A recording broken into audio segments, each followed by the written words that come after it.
નમસ્કાર, આપ જોઈ રહ્યા છો લખત ન્યૂઝ અપડેટ ચેનલ। તમામ સમાચાર અને અપડેટ મેળવવા માટે ચેનલને સબસ્ક્રાઇબ કરો અને બેલ આઇકન પર ક્લિક કરો જેથી તમામ સમાચાર અને અપડેટ તમને મળી રહે।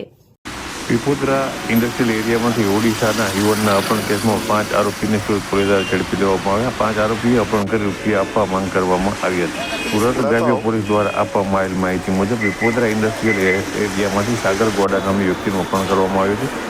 સાગર ગોડાના મોબાઈલમાંથી અપહરણકર્તાઓએ સાગર ગોડાના ઘરે ફોન કરી રૂપિયા 6 લાખ આપવા માંગ કરી હતી। જો રૂપિયા નહીં આપવામાં આવે તો અપહૃતને જાનથી મારી નાખવાની ધમકી આપી હતી। આ બાબતે પોલીસને જાણ કરવામાં આવતા સુરત એસઓજી એલસીબી સહિતની પોલીસની એજન્સીઓની 12 જેટલી ટીમ બનાવવામાં આવી હતી અને અપહૃતને શોધખોળ જારી કરવામાં આવી હતી।